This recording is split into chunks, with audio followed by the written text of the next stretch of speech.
Ке дознаеме ли оваа зима што дишеме во Скопје, Битола, Тетово? Манипулации со мерењата на загадениот воздух или факти? По изборните ветувања ќе има конкретни мерки или само препораки за проветрување? Дали властите ќе ги откријат сите загадувачи за да бидат казнети? Во топ тема на ваша страна вечерва дебатираат Бесата Теши, Драган Ѓоргов, Невена Георгиевска и Душко Груевски. Почнуваме веднаш.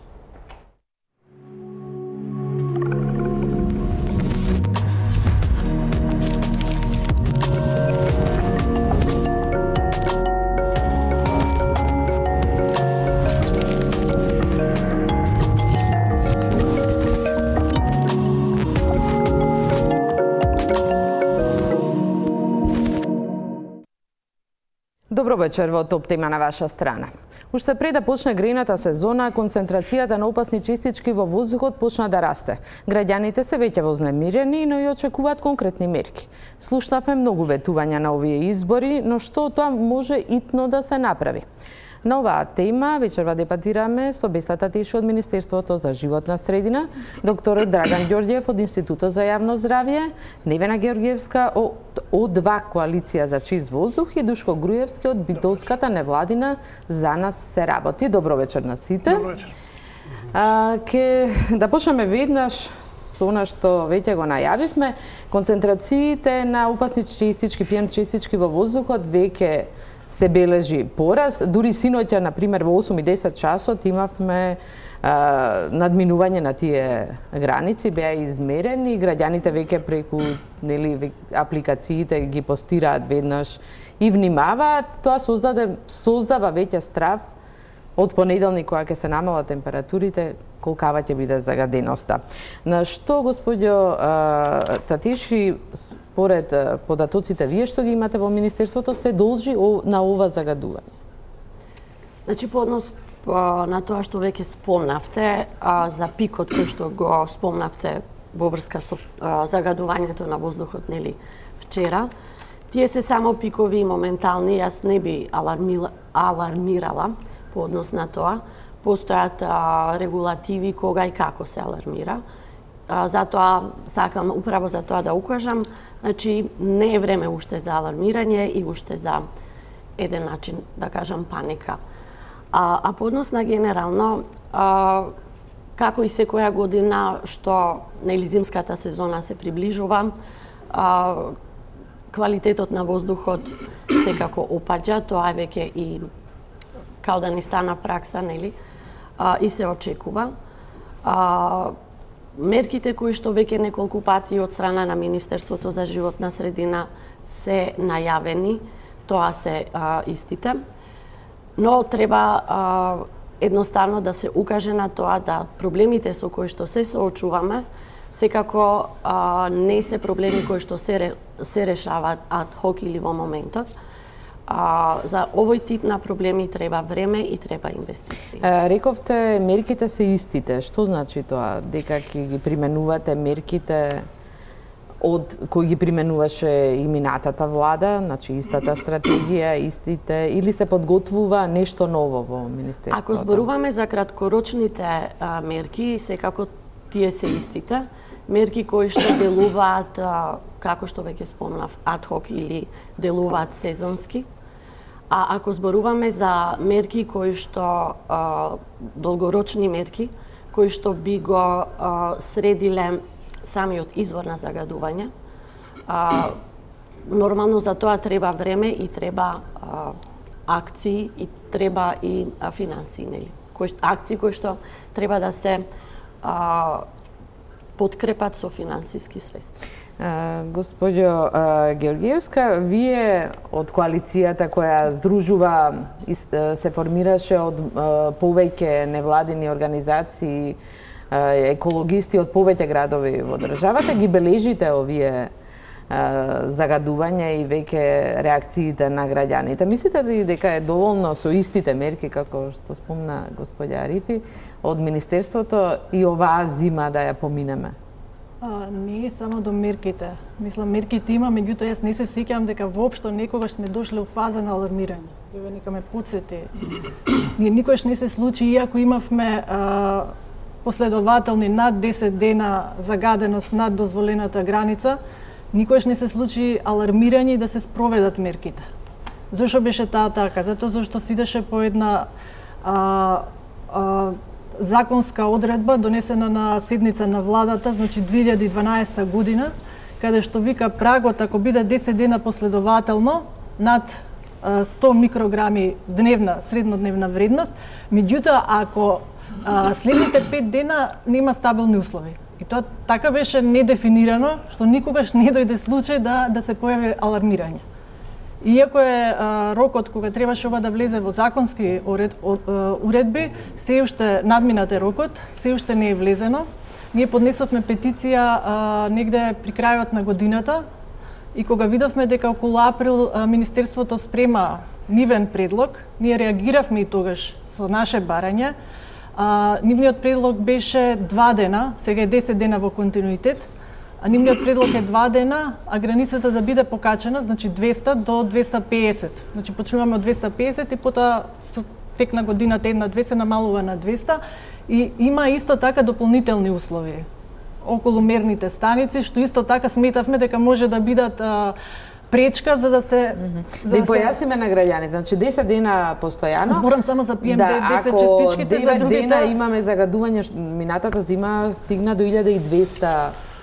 Нели, ако е 200, границата е 250, ако стигне до 1200, треба 9 дена да биде 9 дена средната, среднодневната, значи дувне ветар, тогаш нема. Ако има најава или ако нема магла или значи тоа е среднодневна, ако имаме ние пик од 1201 саат, меѓутоа да се во текот на денот се помали вредностите, се вади средна вредност.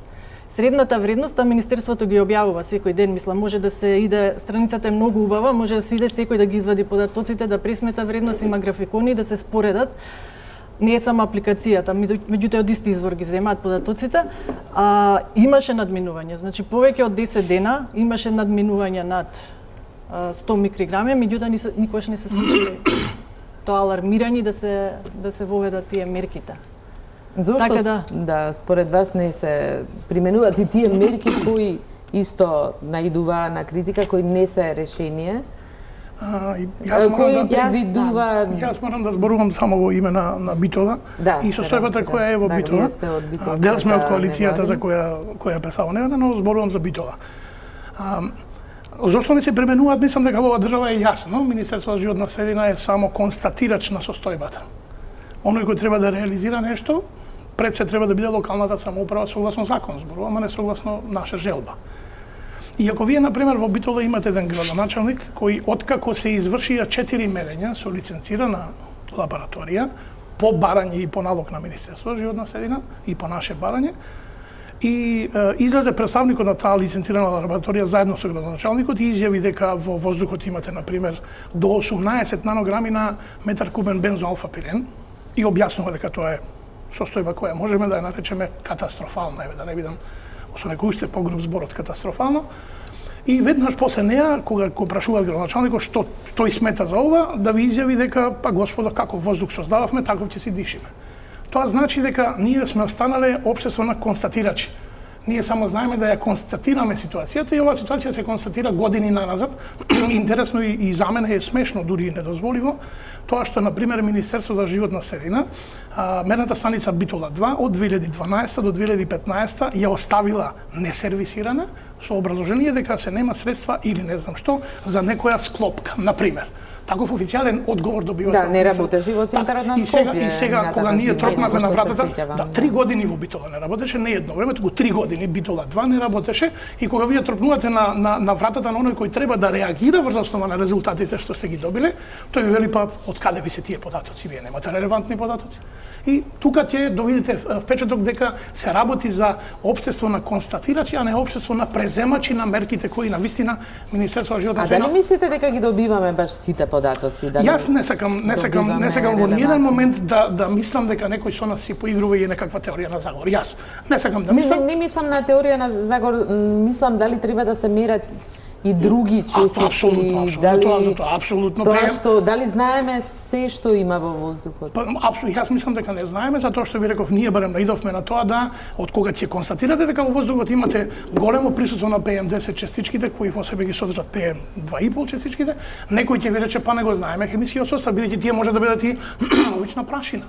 Значи не знаеме дали се тие штетни по здравјето на човекот. Ви кажувам одговори кои сме ги добивале. Така да јас сум сигурен дека ние на оваа проблематика за загадувањето приоѓаме некако паушално, а тоа ви одговори средствата кои Министерството за животна средина ги добива за да реализира некаков проект. Тоа е најслабо платеното министерство во државата.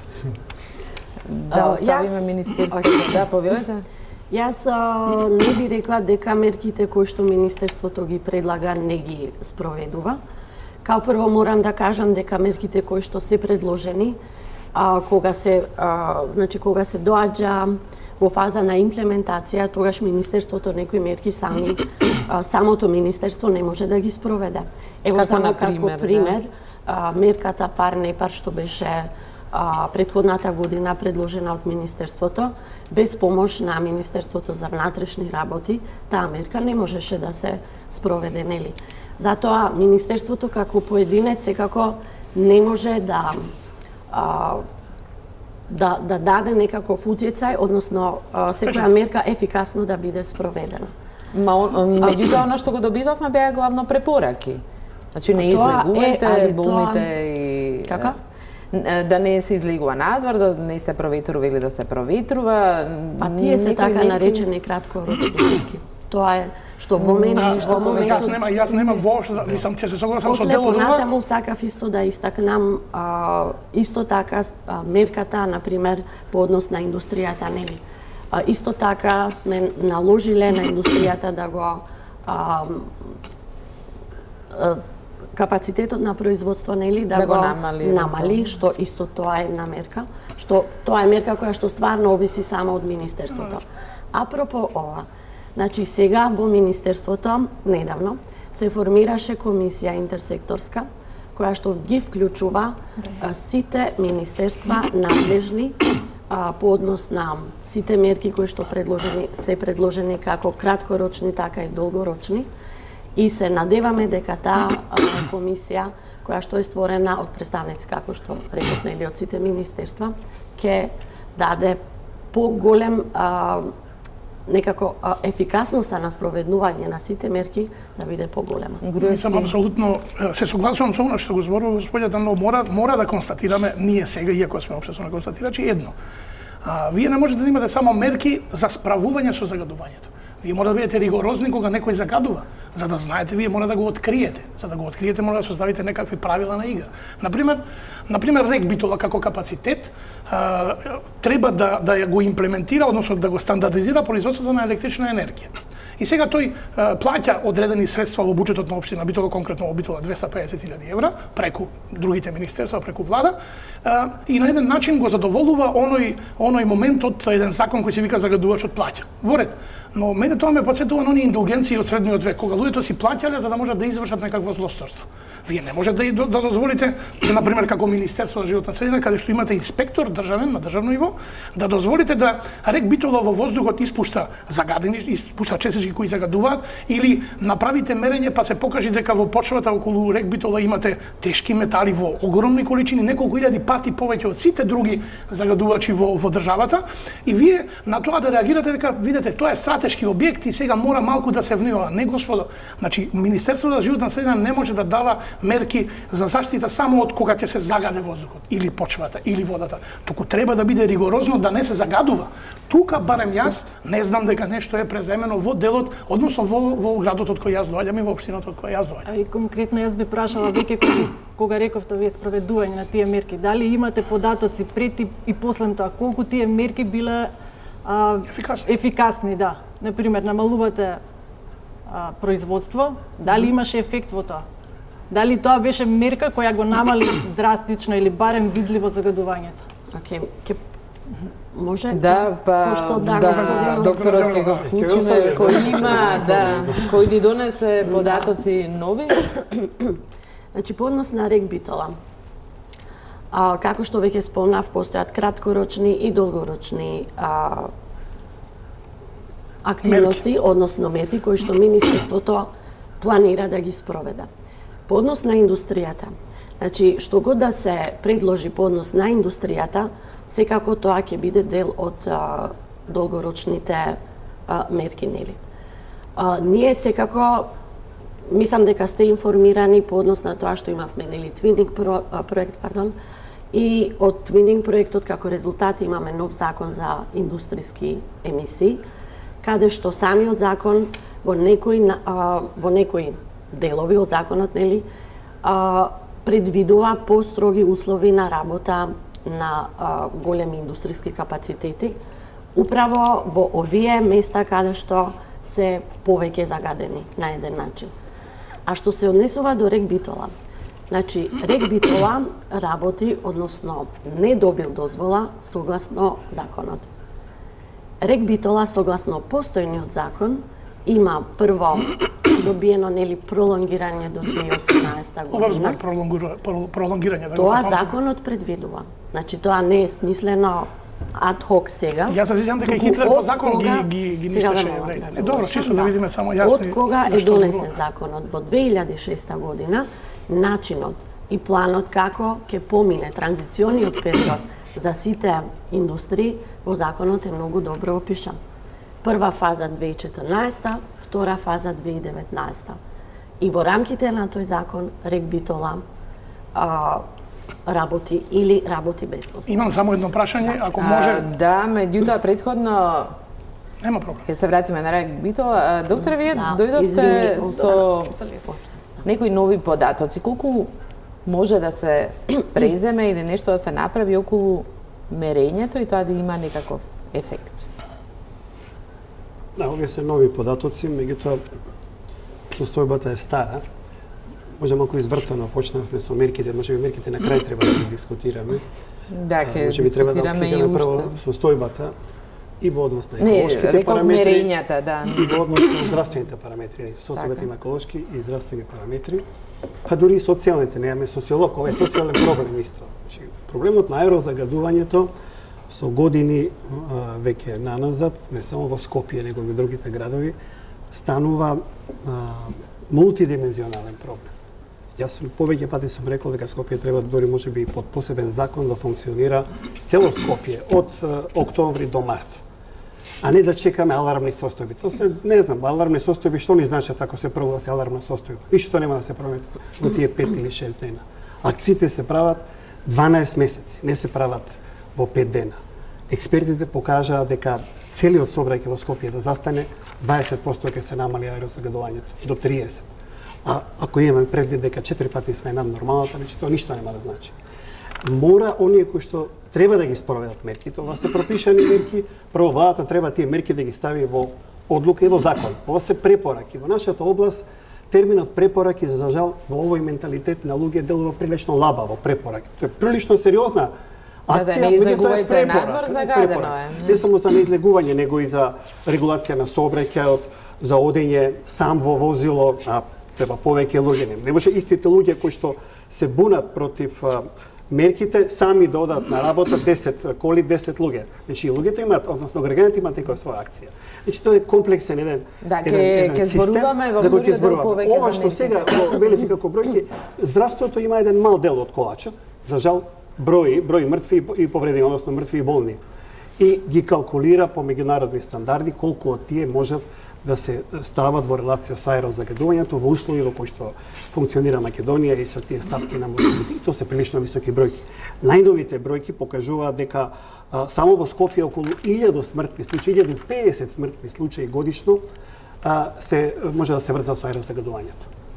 И кога би ги сега ние смалиле нормите на она што бара Европска Унија, бидејќи ние ги преведовме директивите, ама сме далеко од тоа да ги почитуваме тие прописи, ние во Скопје би 500 тие луѓе би спасиле. Само во Скопје. Во Тетово 200 годишно, така. Значи тоа се тие калкулации кои што додека чекаме некој да ги почне мерките, ние ги калкулираме. Оној пат кој ќе ги почне, а има работа и за општината, и за градот, и за државата, и кога сите они ќе знаат дека нема ефектите за месец, 2 или години дена, па и граѓаните треба да знаат. Еден Мексико Сити 10 години, 15 години му треба, али навистина дојдоа. Еднаш мора да почнеме. Ние не сме почнале. Ова не е почнување, ова е пак расправа кога ќе бидат алармни состојби, кога нема да бидат, не е наша надлежност. По мене ова се све состојби кои мора итно на седница на влада да се вклопат во сите документи и на ниво на централна и на локална влада. Земете ги само акционите планови. Битола има еден предлог акционен план. Твининг проектот направи акциони планови за Тетова, нели, и за Скопје. Прекрасни се. И експерти ги правиле, и ние сме учествувале. За дел од нив се предвидени, средствата за дел не се. Меѓутоа, оној пат кој ќе видиме дека во буџетот на општината се влезени средства за акции, тогаш бидете сигурни дека ќе има акции. Додека го се тие дескриптивни мерки, прилично интересни, меѓутоа тешко спроведливи, нели, имаше сега многу ветувања, тешко спроведливи, тогаш чекор по чекор од нешто може да се помисли. Сигурно тие краткорочни мерки се истите, тоа не ги правеа некој. Повторно се истите и не е тоа некоја, ама треба да се спроведат. Значи, еве, ако зборуваме за мерките, може да ги разлобиме. Во овој момент, она што здравството носи црни вести, дека бројките се понатаму високи, стапките на заболување од болести кои што може да се врзат со аерозагадување, тоа се респираторните болести, малигните болести, се на високо ниво во овие 4-5 години во неколку града, посебно да се Скопје, Битола, Тетово, Кавадарци исто така е прилично сериозно загрозена од тој аспект на здравствена состојба. Значи, ние тие бројки повеќе ги калкулираме за да укажеме за итноста на проблемот, дека мерките дури мора и за тоа немаме конкретни бројки. Тука ќе направиме пауза за реклами и се враќаме на дебат. Како се одразува загадувањето кое се уште не ги достигнало оние алармантни дози, но и како се снаоѓаат граѓаните кои велат дека се вознемирени, да видиме од анализата на Весна Јовановска-Дојчиновска. Почна грејната сезона, натежнаа маглите од смог. Опасните канцерогени PM10 честички веќе ги надминуваат дозволените концентрации во воздухот. Секој нареден ден е се подискутабилен дали е погоден за прошетка надвор или не. Физичката активност за време на грејната сезона може да ја промаши целта, па во трката по здрав живот граѓаните да се соочат со здравствен проблем. Широко отворените прозорци наеднаш се херметички затворени. Граѓаните се плашат да ги проветруваат просториите, зашто наместо свеж воздух ќе вдишат од опасната прашина. Веќе се жалат на смрдеа. Бидејќи живеам во Волково, од згора се гледа како е во смог Скопје, од згора го гледам цело Скопје. Поготово Лисич аеродром, тоа е страшно на Сабајле кој ќе се гледа. Рано е за грејење секаде, али сепак е се магла од Сабајле. Имам некоја викендица во Катланово и 80% сум таму, нарочито ради загадениот воздух, но секој не може од Скопје да испадне. И јас кога сум во Скопје не отварам пенџери, не отварам тераса, не отварам кога знам дека многу е загадено надвор. Државата е таја што може да преземи радикални чекори по секој поглед. А самото ние што го дишиме, на известен начин може да се помириме со судбината. А да не биде така, ќе оставиме на самата држава да си преземи соодветни мерки по секој поглед. Почнаа да ги прекројуваат и домашните буџети. Размислуваат дали можат да си дозволат некои од апаратите за прочистување на воздухот што може да се најде на пазарот по прифатлива цена. Загрижени се велат постојано, но сега уште повеќе откако сите мерни станици полека почнаа да покажуваат зголемување на индексот на загадување. Тетово повторно испливува на врвот на оваа непопуларна скала. Приматот најзагаден град го држи веќе цела година. Во истражувањето на Guardian беше издвоен како град во Европа каде физичката активност може дури и да ве убие. Лекарите потврдуваат и алармираат, но освен очигледната загриженост кај граѓаните, други ефекти најчесто не успеваат да издействуваат. Институциите прават срамежливи чекори напред во справувањето со проблемот. Нашите статистички податоци не соодветствуваат со она што се бара на дневно ниво. Број на заболени се бара на дневно ниво со акутни заболувања, се бара на годишно ниво со хронични заболувања, за да може да се дојде до оние точни бројки кои се потребни за градење на стратегии и градење на политики како да се справиме со, зборувам за здравствениот сектор, како да се справиме со аерозагадувањето. Најчесто се сведува на препораки. Лекарите ги советуваат хронично болните да бидат внимателни во периодот што следува. Се повикуваат на студии со сериозни предупредувачки тонови, кои укажуваат на директната поврзаност на белодробни и малигни болести со загадувањето. Не побијам факти и тоа дека секоја година во периодот кога расте индексот на загадување, растат и респираторните проблеми кај децата. Мислам дека не постојат и деца кои што не знаат што означуваат PM10 частичките и колку се штетни за нашето белодробие, вклучително и за возрастните. Знаеме дека трајни последици доколку навреме се реагира не може да се случат. Но во подоцежниот период, доколку тоа продолжи, значи едно изложување перманентно на тие PM10 частички, знае да даде импликации кои што буквално се опишани и во други студии, научни студии во поголемите градови, во поголемите држави во западниот свет и во Европа и свет. Детските пулмолози вина им припишуваат и на вирусите, кои исто така се актуелни во овој период. Но не негираат ниту дека загадувањето придонесува за влошување на здравјето кај децата. Тоа се, организми во раст со незрел имун систем и се многу поосетливи на сите овие штетни материи и нивното влијание уште рано во текот на бременоста кај мајката па може да бидат причина за предвремено раѓање на децата или раѓање на дете со ниска родилна тежина. Подоцна, тие може да бидат иританси, да бидат причина за респираторни потешкоти, кашлица, оттежнато дишење, но исто така ја зголемуваат вулнерабилноста и зачестеноста кон респираторните инфекти, кои се особено чести во овој период. Во државата нема ниту јасни показатели за сериозноста на загадувањето. Се знае колкав е процентот на PM10 частичките во воздухот, но не и на неколкукратно поопасните од нив PM2,5 частички. Тие директно и многу брзо го напаѓаат респираторниот систем, предупредуваат лекарите. А Министерството за животна средина во моментот ги мери само во Тетово, Битола и Куманово и во Скопски Карпош и Центар. Да, тоа се предупредувањето од лекарите, но и што мислат граѓаните во моментов за загадувањето, кој очигледно зимава повторно ќе биде енормно. Докторе Ѓурѓев, ако се намали загадувањето, прво колку би требало да се намали, како што вие велите, за да се сочуваат животи, според статистиките? Да, тоа намалување не е едноставно. Рековме дека тоа е мултикомплексна активност.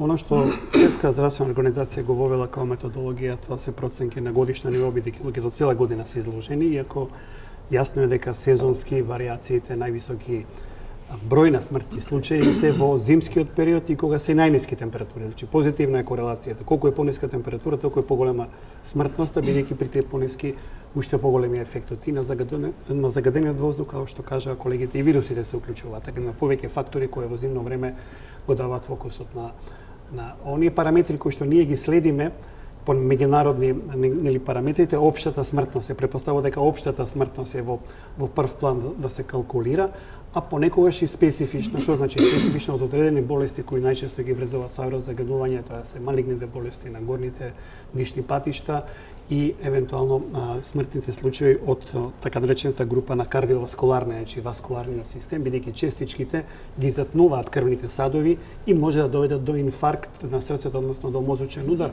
слично како што прават например масните клетки кои што се резултат на несоодветна исхрана. Значи во последен период прилично се работи на истражување на таа релација и сега во најновите, она што на Светска здравствена организација е важно, кој би бил бенефитот од акциите, за да ги измотивираме оние кои што треба да спроведат акции, пора да го даеме мотивот. Мотивот е да се спасат животи. Калкулацијата се прави врз основа на тежинскиот коефициент кој државата го има со својот товар на болести и со својот товар на смртни случаи, меѓутоа и со својот еколошки товар. Така да во релација меѓу просеците кои што годишно ги имаме со PM честичките, PM10 честичките, ги ставаме во релација со вкупната смртност која што ја реферира Државниот завод за статистика и потоа одиме со калкулација што би било кога не би имало загадување, бидејќи имаме смртност и кога ќе нема загадување. Ако земе дека е тоа некој нула загадување, кој никогаш нема да го имаме. Во нашите услови на загадување заклучивме по тие проценки дека годишно на ниво на држава околу 1900 смртни случаи во градовите во Републиката се должат на аерозагадувањето. Сега од тие најголем колач е секако во Скопје, тоа е 1000, меѓутоа има и Тетово има 260, Битола има околу 200 и така натака. Другата па калкулација, значи ова се дополнителни смртни случаи кои ги врзуваме само за аерозагадување. Другата калкулација е ако веќе имаме лимити, зашто имаме лимити, значи треба да ги достигнеме тие лимити. Европски лимит е еден лимит на PM частичките, уште построг е лимитот кој што го дава Светската здравствена организација, која што е директно врзана само за здравствените ефекти, без да види дека... Чисто за споредба, тие изнесуваат околу 40... Значи, тие се 40 се на Европската унија, 20 микрограми просекот годишен се на Светска здравствена организација. Чисто за споредба, највисоката во Скопје беше 1200. 1200, добро, али просекот скопски е 43, Тетово е 85 годишен просек. Нас интересираат годишни просеки, бидејќи цела година ние пишеме. И тогаш калкулациите кажуваат дека само во Скопје ние би спасили околу 480, ако ги следиме европските норми, а ако ги следиме пак нормите на Светска здравствена, кои фактички теориски не се возможни за сега, над 800 случаи ние би спасиле смртни случаи. Имате и за другите градови? Има и за другите градови. Битола, например, 84 би спасиле со европските норми, 173 со нормите на Светска здравствена организација, Тетово 198, ако дојдеме до европските норми, а ние сакаме да дојдеме. Ние нема да не примат во Европска унија со ово аерозагадување. Покрај другото, на нашите политичари голем мотив треба да им биде и тоа. Во преговорите со Европска унија, ако дај Боже некојаш почнат, ќе ви кажат кои ви се нормите за аерозагадување и колку сте ги достигнале. И ако веќе не сте ги достигнале, тогаш многу сериозно треба да кажат за колку години ќе ги достигнат. И ќе не проверуваат, така и ги проверуваа и Хрватска и другите држави во однос на другите норми. Према тоа и тоа треба да биде веќе мотив, ако не е мотив ваков голем број на смртни случаи. Секако дека тоа најголем дел од тие луѓе се они хронични болни, стари лица кои што немаат имунолошки систем да го издржи ова загадување. Да, меѓутоа загадувањето скопската популација земете од година во година генерално и попушта отпорот према аерозагадување, бидејќи ние сме со децении во аерозагадување. Веќе немаме исти имунолошки систем како што би имале оние кои што живеат во чисти средини. Невена, да, вие имавте повелете прво со коментарот. Значи, моментов сега е за смртните случаи и се фокусираме околу и на респираторни проблеми, срцеви болни, меѓутоа PM10 частичките и PM2.5 частичките носат со себе многу поголеми опасности. Значи, нивниот состав, што содржи, како содржи, таму има тешки метали. PM2.5 частичките се многу поопасни, пошто преку крвотокот влегуваат до најситните делови. Значи, тие не се мерат секојдневно. Се мерат, меѓутоа во Скопје се мерат само во Карпош и во центар. Ќе се навратам за тие. Значи, носат со себе тешки метали, збориме за болести за генетско модифицирање, значи болести што веќе се таложат во организмот, посебно кај децата и се појавуваат накнадно. Исто, мислам, долго време додека се занимаваме со овие работи, наоѓаме на податоци дека самото загадување влие и на спонтани абортуси, на неплодност. Мислам, тие податоци не се земени во предвид, меѓутоа од она што ние слушаме и од ситуациите какви се, мислам дека допрва треба да добиеме објавувањето на патоците се базира на епидемиолошки студии и тогаш тие епидемиолошки студии ќе се генерализираат кога ќе има доволно патоци. Овие други нос ефекти, како што се предвремено раѓање, смртни плодови и така натака, се уште се во фаза на епидемиолошки студии и нема соодветен индикатор за нивно следење да ги поврзете со аерозагадување. Меѓутоа се регистрираат ова се калкулации кои што се директно може да се врзат со аерозагадување. Сите други ефекти никако не сме да се занимарат, ги има едно чудо, малтени и диабетот е врзан со аерозагадување, меѓутоа ние сме се договорили дека меѓународни индикатори за здравствените ефекти се овие општата смртност и смртноста од кардиореспираторниот систем. Меѓутоа кога ќе се алармира и кога ќе се збори за сите овие последици, народот многу полесно ќе ги прифати сите мерки што можат да се преземат, колку и да се непопуларни. Затоа зашто младите некои и не ги интересира. Значи, јас немам респираторен проблем, секогаш било загадување и некако овој проблем не го тангира. Меѓутоа, кога ќе се прикаже целата слика, што све можат... Тоа е проблем на младите и на менталитетот на младите. Не е само на младите, него... Да не ги интересира респираторниот систем. Нашите млади немаат ставови за ова. Немаат ни знаење за да, меѓутоа, самиот проблем некако беше на маргинива. Секогаш некои други теми толку банални беа позастапени отколку загадување. Еве, представничката од Министерството кажа дека немавме загрижувачко загадување, PM2.5 частичките во текот на целото лето, поготово на Карпош, после попладнето рипаа до ненормални вредности. Значи, во услови кога немаме грејење, Нема сообраќај, летен период. Мислам дека и самите се обидовте да го најдете изворот на ова загадување, некои од невладините. Да, се обидовме, пошто едноставно не можеш да седиш, отвараш прозор и мириса. И откривте што е причината за како? Значи има диви депонии што горат, меѓутоа ние се сомневаме дека има нешто позадина на тоа. Моментот беше што летниот период може да се исклучат овие загадувања. Можеше да се исклучи загадување од загревање, од сообраќај, зашто ова се случуваше во вечерните часови. И ако се сакаше да се направи со инспекции, можеше да се открие дали има некои диви нерегистрирани загадувачи. Сега веќе кога ќе почне време на грејна сезона и сите тие работи многу потешко може да се... Тие диви погони, такви тие влегуваат во надлежност на инспекторат. Општините имаат многу голема надлежност во тоа. Меѓутоа, Министерството има инспекторат. Надлежностите секако се поделени во централно и локално ниво, овисно од, ако така како ги нарековте погоните, нели, овисно од капацитетот на производството и самиот индустријски сектор или сектор што произведуваат, така се делат и компетенциите. По однос на А капацитетите, односно големите капацитети, можам да кажам дека скоро сите во градот се покриени.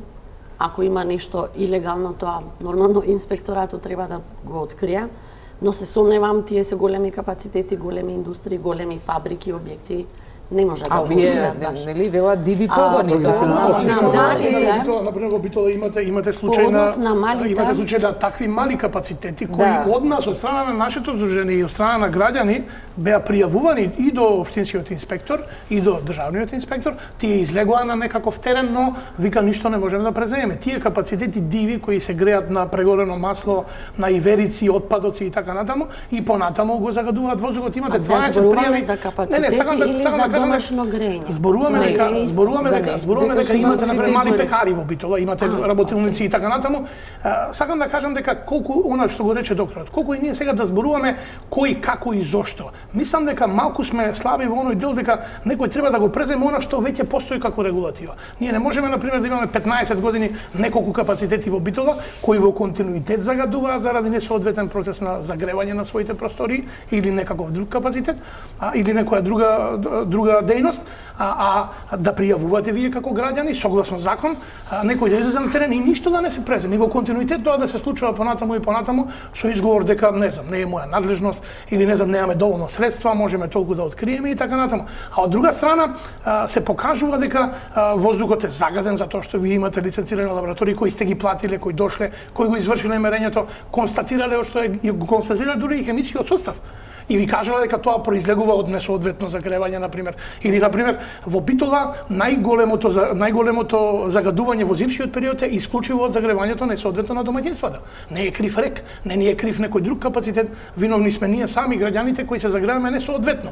Например, влажноста на дрвата не може да премине 16 до 20%. Да, тоа е другиот момент и другиот голем проблем на Скопје. Никој ништо не презема, тоа сакам да кажам. Мислам дека треба некој малку поодговорно, мислам на инспекцијските служби, да делува во тој дел каде што ние веќе сме забегале далеку од она што значи нормала.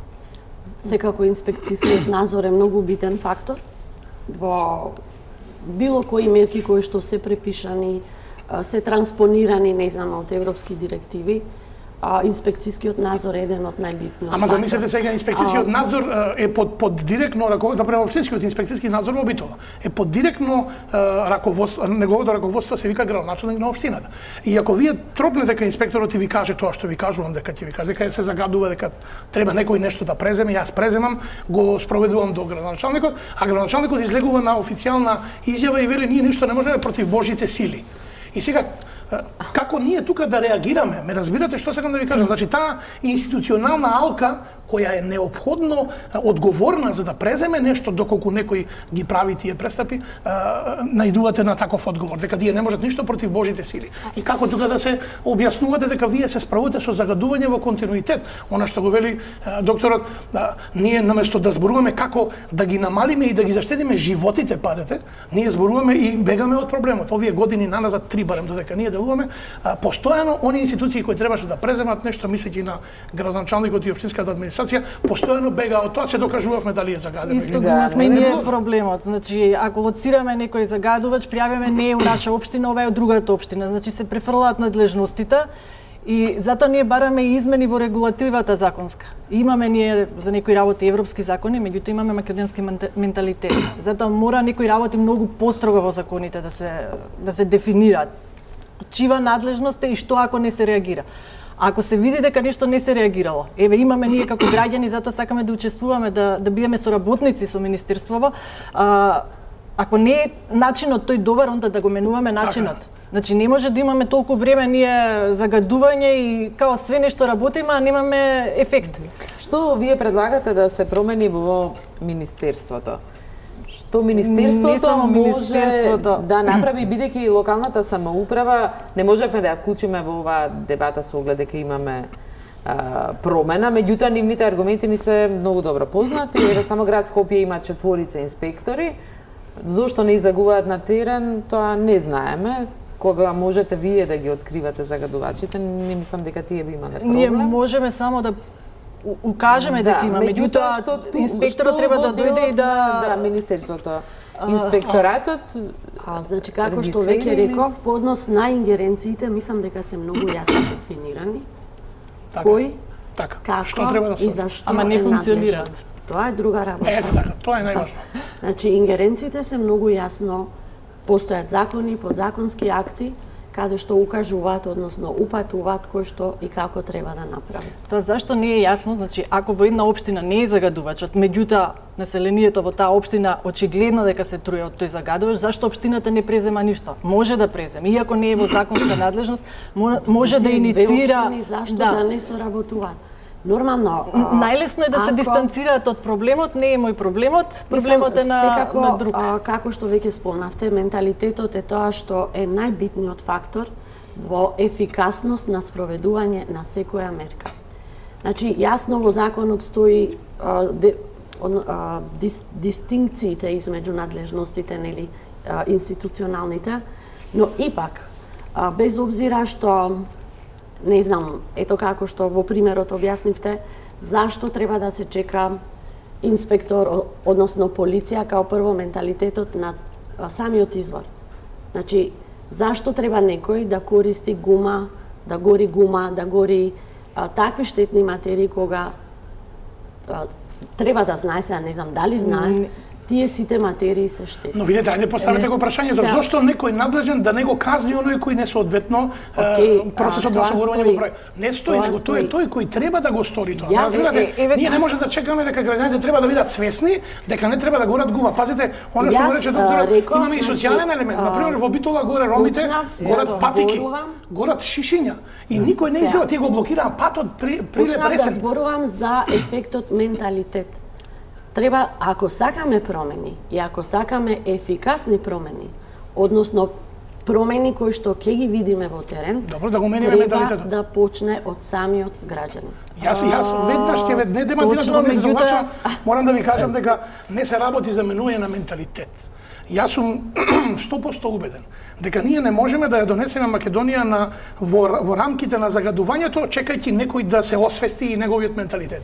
Јас мислам на што го праша водителката дека проблемот е неимплементирање на веќе донесените закони и правилници. Ништо друго. Ако почне да се имплементираат и да се преземаат мерките кои се согласно закон предвидени, инспекторатот има некакви надлежности, не само да има надлежности, туку да ги имплементира, се додека не почнеме од таму, од таа насока, правилната насока, менталитетот на граѓаните не може да се промени. И не само тоа, значи на законите, ако ние веќе сакаме да го решиме проблемот, ако видиме дека законите некои работи ни ги ограничуваат, веднаш да реагираме, затоа што целта е решавање на проблемот, а не само да као работиме. Работиме, ама далеко решавањето. Вие долго во оваа проблематика. Се изнадиша воздух доста. Се изнадиша сите ние.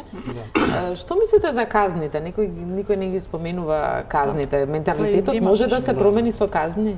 Бидејќи за казни не слушаме. Да, видите, значи, загадувањето воопшто во животната средина, па и на аерозагадувањето имаат, како што реков, неколку демезии. Едната е еколошка демезија, значи не мора да чуваме животна средина нема свој представник, ние сме представници на животната средина. Втората е социјалната, значи тој колективен начин на живот. Ние мора да имаме одговорност и према другите околу нас, а не само да се интересираме за нас. Тоа е едно од аспект на индивидуа, исто е аспект на компанија. Компанијата треба да работи за профит, али профитот треба да биде под број 3. Првиот е повторно еколошкиот, па социјалниот, они се дел општеството, а после да се прави профит со еколошки стандарди. Тоа истото се однесува на ова сега градежна, не знам, еуфорија која што има, кој што ги нема овие компоненти. Има некоја социјална компонента да луѓето кои што ќе добијат некој стан, е таа социјална, али цената е катастрофална. Значи имате урбано максимално пореметување на урбанистичките планови позиции на градовите кои така се во една неприродна ситуација. Уште повеќе го загуши. Од УК, сите коридори воопште нема воздух, значи таа еколошката компонента страда, а профитот е во прв план. И што е така масовно сега тоа хистерично се прави да тој тип на мерки е нешто што веднаш може да се направи. Еве краткорочна мерка. Значи мора да се стави ревизија. Не мораториум. Значи некој градоначелник вика мораториум. Сигурно дека животот мора да оди понатаму, али мора да има ревизија на све. Мора да се проверат коридорите, мора да се воведе еколошката компонента во секој технолошки процес. Рековме, ќе ставите некоја зграда тука, али претходно мора да измерите кој е товарот на загадување на тој локалитет. Можеби тој локалитет веќе не може да прими нов објект кој што повторно ќе загадува бидејќи ќе доаѓаат возила во таа зграда. Ние ги викнавме сите возила дојдат у Скопје бидејќи имаме катни гаражи. Тоа нигде го нема тоа. Значи ги се ширење на доаѓајте бидејќи имаме место. Какво место? Ние немаме место веќе. Или ги прошириме булеварите, а нема простор за пешеха, на пример. Значи тие краткорочни мерки за регулација на сообраќајот, за зонирање на градот, за градежните лимити и оние кои што градат да имат строги стандарди за одржување на чистота околу, тие можат веднаш да се спроведат. Навиките на луѓето исто, ова што го рековме менталитет, не е тоа менталитет, тоа се навики. Значи мора да се променат навиките, паралелно со сето ова. А тоа не е лесно. Тука ни се потребни социолози кои што треба да истражат што е мотив на човекот. Ако не му е мотив дека неговото семејство го дише воздухот, дека децата го дишат воздухот, значи мора нешто да се работи со нив. Како што рековте на самиот почеток, зашто не се организираат, на пример, да одат на работа со една кола 3-4? Има таков проект. Скопје има таков проект. Меѓутоа, како институција, од аспект на власт, нели мислите дека со казните, кои би биле пример за повеќе граѓани, би се придонело на смена на менталитетот? Социјалниот момент се разбира тука, меѓутоа ние имаме закон каде што казните не се секогаш во пари. Имаме општествено корисна работа, нели? Зошто никој не применува, се плашат партиите да изгубат гласови, тоа е единствената причина? Јас не би рекла дека казните не се спроведуваат. Да беше некој представник сега тука од инспекторатот, можда подобро ќе ни кажа конкретно колку казни има ето во годината која што веќе... Може би треба да се соопшти, тоа би било некако... Би било убаво да е како податок, али дека има, сигурно има. Јас не би рекла... носете обично, тоа не е податок за соопштување. Јас не би рекла дека се Министерството за животна средина, вклучувајќи го инспекторатот, мислам дека сме едни од нај-транспарентните институции.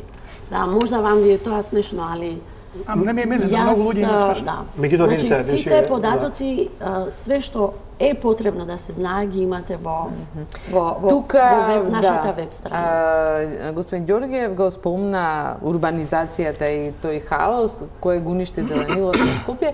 Билјана Николовска истражуваше околу како се одвиваше тој процес и го зголеми аерозагадувањето во Скопје. Да го погледаме прилогот на Билјана Николовска. Урбанистички хаос, многу возила, домаќинства кои што се греат на печки, во нив ставајки се и се што, но и големи загадувачи блиску до градовите. Се ова придонесува за енормното загадување.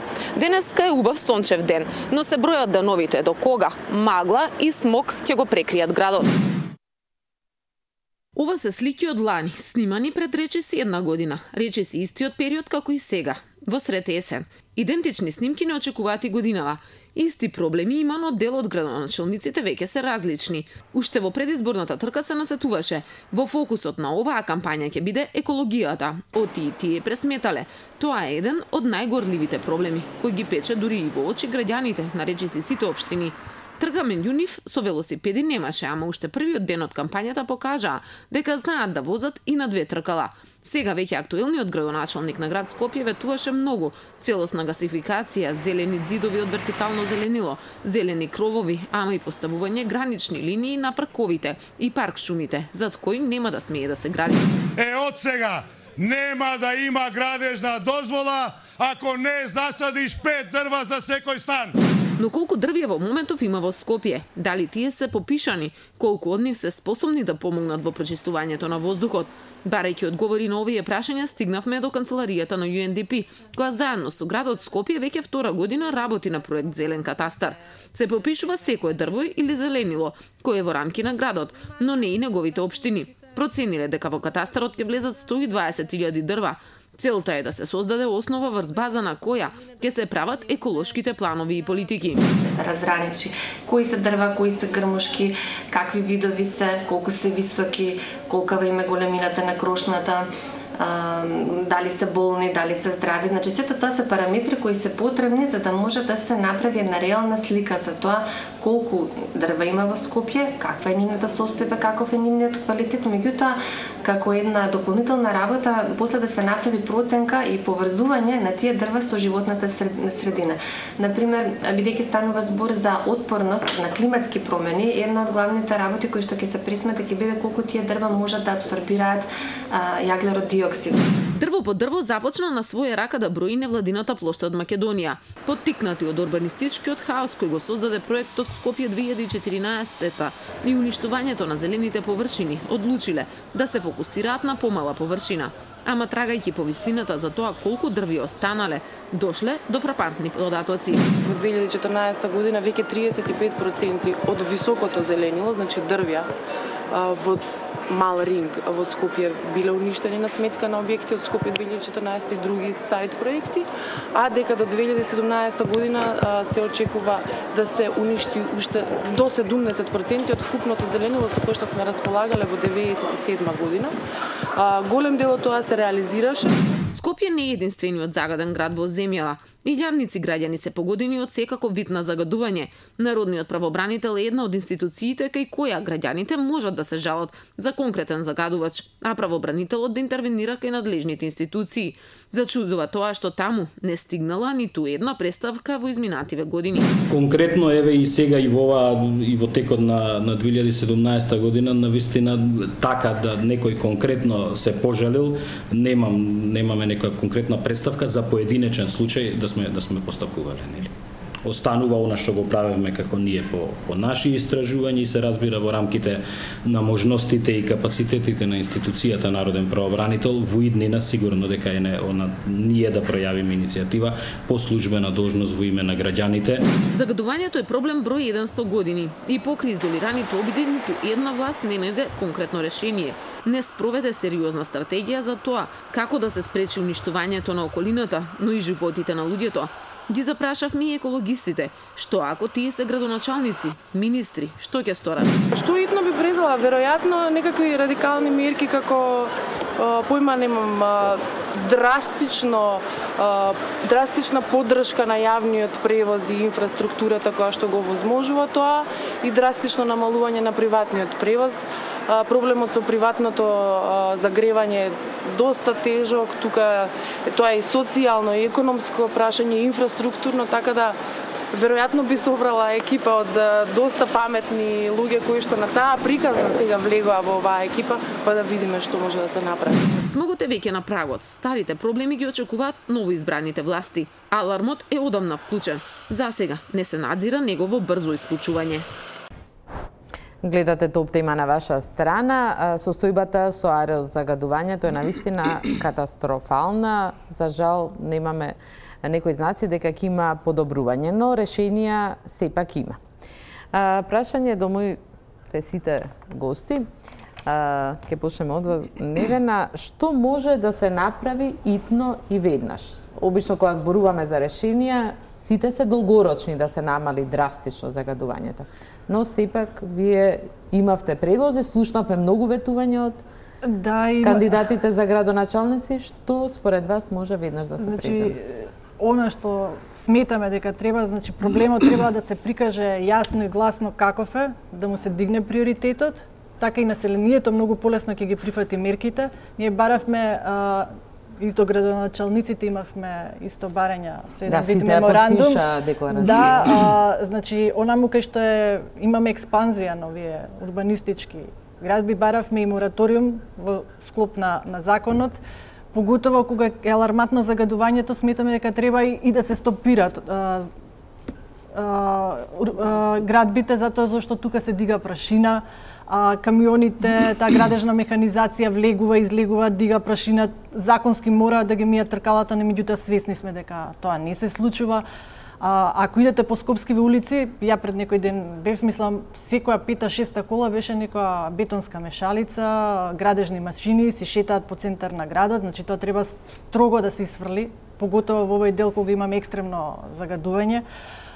Исто така, например, имаме ситуација во Карпош, значи еден огромен дел се донесе дуб, каде што треба да никнат згради покрај реката Вардар, и на тој детален урбанистички план не е донесена стратешка оцена и тоа е во согласност со Министерството за животна средина. Мене тоа не ми е јасно како може толкав простор, значи градби што сигурно ќе влијаат негативно врз животната средина. Изговорот е дека има генералниот урбанистички план има стратешка оцена и ние не сме должни, не мора. Меѓутоа и ГУП-от предвидува во одредени случаи каде што има влијание да се донесе таа стратешка оцена. Значи, некои работи поминуваат така неприметливо, а морало да има тоа. Значи, мора да има да се види како толкава градба на толкава површина ќе влијае врз 2-3 населби. Голем проблем и најголем загадувач е грејењето. Грејната сезона ќе почне. Имате ли тука некакво решение? Да, значи сакаме да се воведе забрана на продавање на печки кои не се сертифицирани. Значи имаше податок некој дека ако таква несертифицирана печка ослободува 40% загадувачи, таа што е сертифицирана негде 4% се намалува. Да, меѓутоа тука го имате социјалниот момент, бидејќи тука треба да интервенира, не може да дозволат нели да купат огревно тука сме дрво до буџетите, да, тука треба да се интервенира со субвенции. Затоа што ние имаме еден податок и тоа е од Државниот завод за статистика, дека од даноците собрани во склоп поврзани со животна средина, значи само 10% се искористени. Каде се останатите пари? Друга работа е Скопје во приоритетна агломерација за која владата носи програма. Значи буџетот го финансира владата на Република Македонија. Значи тука и од буџетот на Република Македонија треба за Скопје како приоритетна зона да се даде субвенции. И неприфатливо е, значи во изминатиот период видовме за што све се потрошија пари, а ние се уште, значи нема пари Министерството, немаме доволно инспекции, а проблемот е огромен. Малце не е логично све, да. Значи пари, буџетот не би требало да е проблем и пари би требало за вакви работи, значи имаме ние сериозен проблем. Тоа е исто како да имате еден заболен организам и сега ние затоа што немаме пари со парацетамол ќе го лечиме. Значи кога имаме сериозен проблем, а имаме многу сериозен проблем, значи се почнува со јака терапија и плюс превенција. Значи мораме паралелно да ги тераме сите работи. Од грејењето, домашно грејење, значи треба да се информираат луѓето, да им се понудат останати опции во однос на тоа дека не дојде гасификација, што гасификацијата збориме премногу долго. Да, рековме итно и сега. Господине, само што некои работи да кажам, преска беа спомнати казните, значи не секогаш казната има ефект, казната ја применуваме ако има ефект. Имаме многу ромски семејства што загадуваа по должина на реката Вардар. На нив не можете да им објасните што е загадување, пред себе самите деца си ги трујат. Значи тука треба да се прави едно поголема акција каде што ќе бидат вклучени социјални служби, да се дислоцираат прво самото семејство да се заштити, да им се понуди друга опција за преживување, они тоа го прават чисто од финансиски а не се толку да. многу, сепак семејства, да. А тука се работи, значи загадување имаме конкретно пример на Кеот, каде што се загадува, 50-100 луѓе трчат, дишат со пун капацитет, црн облак над нив и никому ништо. Тоа трае, значи, цела година. Што се однесува до Битола, колку и да звучи некоректно, невкусно или не знам како да го карактеризирам, Битола оваа грејна сезона нема спас, нема чаре за оваа грејна сезона, затоа што сите мерења покажаа дека особено во зимскиот период Битола се задушува во најголем процент, не само но во најголем процент од загревањето на домаќинствата и што може сепак да се направи, има ли? Во овој случај во Битола верувајте ми нема, затоа што граѓаните дали веќе може други мерки? Значи, граѓаните ги наполнија своите магазини со несоодветно огревно дрво кое е поголемо, има поголема влажност од 16-20%, веќе ги наполнија своите резервоари. Институциите државни или општински, значи општината, болницата, училиштата ги наполнаа своите резервоари со мазут и ќе греат несоодветно и оваа година. Сообраќајот исто така е некакво загадување, но тука можеби треба да, не можеби, него сигурен сум дека треба да се направи некаков режим на сообраќај во Битола, но пак ќе кажам, оваа грејна сезона Битола нема шанси да се подобри воздухот, само можеби треба да се тргне. Во рек Битола, Елем вчера презентираше некаква програма на кинеска компанија која може да го Тоа не беше ослободи... програма, тоа беше понуда од една кинеска компанија за систем на десулфуризација која десулфуризација како процес треба да заврши до 2023 година, значи рек да го исполни тоа како обврска. Кинезите, таа компанија само предложи, односно се понуди да го направи тој процес за соодветна. Дали беше кажано колку ќе чини? Нема, само тоа го нема како рамка. Мислам дека тоа не е баш многу сериозно, но мислам дека тој сега пак чекор е нешто кое и докторот го кажа и господјата од Министерството дека тоа се некои долгорочни цели и стратегии. Краткорочно може да се делува така како што и докторот кажа. За барем наредната грејна сезона да сме подготвени, а со многу малку средства и капацитет треба да се направи тоа, како што рече докторот. Значи, огревното дрво да биде согласно прописите и потребите, да не загадува и институциите да го пренаменат својот начин на загревање, ништо повеќе за Битола велам. Но мислам дека не сакам да кажам дали ова или поранешната власт или не знам кој што ќе направи, но мислам дека Битола и оваа година ќе се гуши така како што се гуши. Знам дека имате многу мерки, долг беше списокот, меѓутоа да завршиме тука, што вие би презеле итно? Па ние знаеме да броиме, ќе броиме уште не. Улогата на здравствениот сектор не е само здравствена, него и промотивна е. Така да ние, да кажем, малку се мешаме и во другиве мерки, иако сметам дека сите овие сегменти на мерки се струка. Значи, градоначалниците мора да се наоружаат со стручни лица околу себе, не со партиски лица. Значи, тие стручни лица, ова не е од вчера. Ние веќе мора да имаме разработени планови. Јас би веднаш свикал седница на влада сега и би кажал, би ги реферирал секој сектор да каже како е дочекува сезона во прошедување. МВР како е дочекува? Има ли бројки за возила евро 4, евро 3, евро 2? Значи, дали е спремен да утре донесе некаква идна мерка да старите возила излезат во сообраќај? Да, имаме 200.000 стари возила. Значи, дали е спремен со некој оперативен план за циркуларен сообраќај во кој што централната зона ќе биде спасена? Тоа се мерки кои што веднаш може да се преземат, не изненадиле, бидејќи со години има загадување. Значи, тие сектори мора да го имаат тоа. Ја би ги прозвал прво да видам дали го имаат тоа. Ако го имаат, веднаш треба да се почне. Ако го немаат, треба и некои санкции, зашто го немаат. Сите дремеме, мислиме дека некој друг е одговорен. Здравството што прави? Здравството е повторно сега воведува нови методологии, ние имаме проблем со податоците од демографијата, од Заводот за статистика, тој не ни дава податоци за смртност, за тоа што било заштита на лични податоци. Нас ни е многу битно да направиме дистинкција дали има реони, например, сите во Скопје се прашуваат дали Карпош повеќе има здравствени ефекти или смртност од кукулистиче, дали Газибаба. Ние такви демографски потоци изолирано немаме. Имаме само за цело Скопје или во Скопје или за Битола. Ако земете демографија од Битола, кажува Битола, меѓутоа во тука се влезени 10 рурални населби. Таму и околу рекот исто има големи ефекти врз. После спомнавте рек Битола, не е тоа долгорочна мерка. Земете во предвид дека во загадувањето, она меѓуграничното или далекосежното загадување по 30%. Во Скопје 30-40% доаѓа од далеко. Сигурно добар дел доаѓа од рек Битола. Значи, акциите во рек Битола ќе бидат и во Скопје. Не би, иако има и краткорочни и долгорочни, ја би ги сите паралелно водел, со тоа што долгорочните мора да се направи една калкулација, да се направи реновирање, односно ребуџетирање, а краткорочните можат со ефикасни планови кои овие мора да го имаат. И конечно инспекцијските служби да излезат со сегашно состојба. Они сега верувам дека се сега на терен и дека утре ќе реферираат како се подготвени овие капацитети кои што се под нивна надлежност А и Б по однос на престојна сезона. Ако не се за тоа спремни да го реферираат, тогаш веќе имаме проблем. И за крај ве оставам, бидејќи доаѓате од институција која може да преземе мерки, што од ова што беше кажано или што се ветуваше сега би можело сега веднаш да и министерството планира да преземе?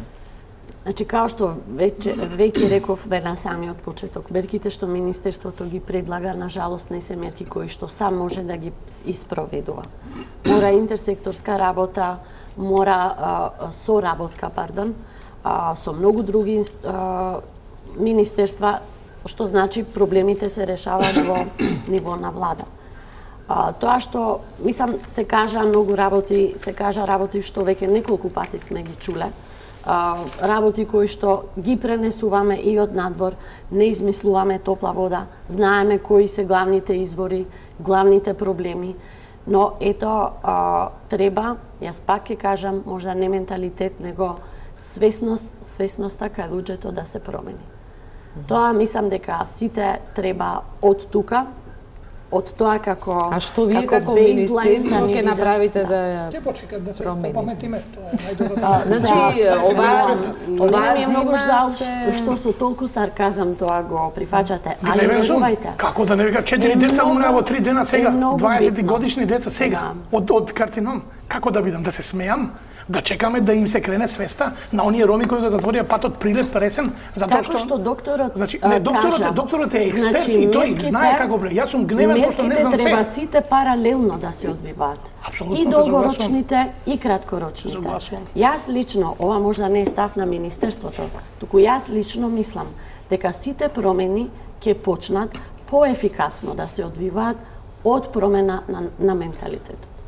Тоа се согласувам дека е така, али имаме многу дестимулирачко кога народот, мислам, граѓаните почнуваат да реагираат, а се буквално шетат од институција на институција и тука веќе има Јас верувам дека има уште многу.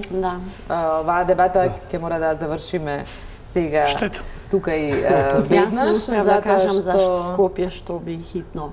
Например, мислам дека пред да завршиме накусо, бидејќи времето не измина, формула за Скопје. Транспортот не е формулата, ама работа. Мислам, измеѓу тоа што се кажа, нели, транспортот, јавниот транспорт е многу битен фактор и мислам дека тоа треба подхитно. Али побарате од градот Скопје да го реши веднаш. Ова е да. Мерките како граѓанин, да. Како граѓанин. Мерките што како министерството веќе е многу јасно. Стратегиите од 2012-13. Да, и да не издават дозволи за каменоломи на 200 метра од центарот на градот. Се спрема новата стратегија која ќе биде готова. Ќе се спрема со нов проект ИПА. Пошто стратегијата Па добро, треба да ИПА. Стратегијата која што нели трае до 2018. Ви благодарам, тука завршуваме. Благодарам на учеството, благодарам на вниманието. Останете со Тилма, имајте пријатна вечер.